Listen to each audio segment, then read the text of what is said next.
Donc la DSN, la déclaration sociale nominative, remplacera à terme l'ensemble des déclarations sociales issues de la paye. C'est un processus déclaratif unique, réalisé mensuellement, par établissement et via un logiciel de paye conforme. Ce qu'il faut voir dans le projet, c'est que l'État est à la barre. Il a imposé un cadre légal fort.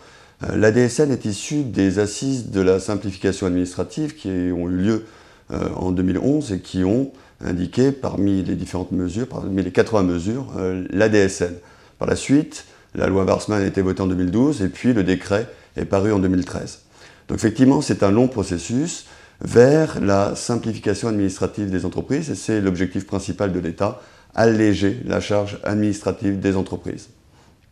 Pour ce faire, l'État a mis en place un groupement d'intérêt public pour la modernisation des données sociales qui s'appelle le GIPMDS et qui coordonne aujourd'hui l'ensemble des étapes et aussi les actions entre les différents partenaires, les éditeurs, les organismes de protection sociale, et puis les tiers déclarants. Alors, quel est le mode d'emploi de la DSN? La DSN, c'est donc ce qui va remplacer l'ensemble des déclarations.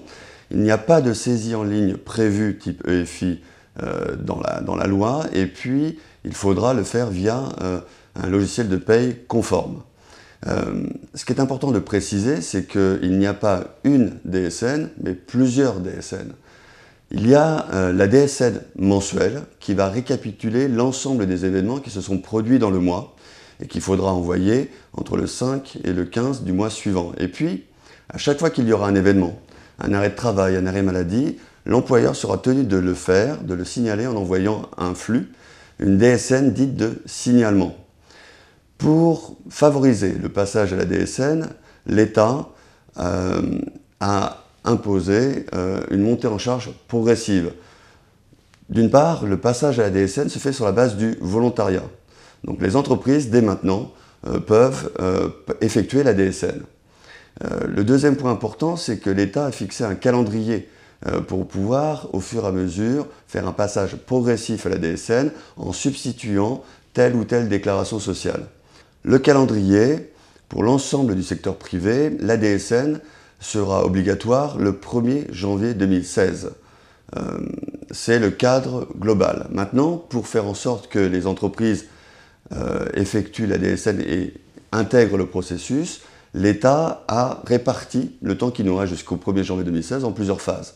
Une phase 1 qui a démarré en octobre 2013 et qui se poursuit aujourd'hui, où on peut commencer à remplacer des déclarations, principalement l'AED, l'attestation employeur dématérialisée, et aussi les DSIJ, notamment arrêt maladie, arrêt paternité, maternité. Il y a une deuxième phase de substitution de déclaration qui va commencer en février prochain, février 2015. On sera dans la phase 2. Et là, dans la phase 2, on pourra substituer la DUC-URSSAF, principalement. Et puis, quand on sera au 1er janvier 2016, ce sera la phase 3. La phase 3, là, on pourra substituer là-dessus les DUX retraite et les DUX prévoyance.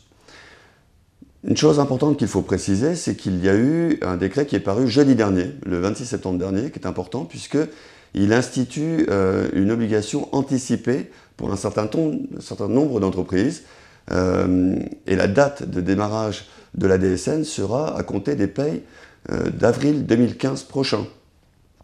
Alors les entreprises qui sont tenues de passer à cette obligation anticipée, tenues d'effectuer la DSN, eh bien, ce sont les entreprises qui sont redevables au titre de l'exercice de l'année civile 2013, alors soit d'un montant de contribution et de cotisation sociale égal ou supérieur à 2 millions d'euros, ou bien, deuxième cas de figure, un montant supérieur ou égal à 1 million d'euros lorsqu'ils ont eu recours à un tiers déclarant qui lui-même a, pour le compte de l'ensemble de ses clients et au titre de l'année civile de 2013, déclaré un montant de contribution et de cotisation sociale supérieur ou égal à 10 millions d'euros.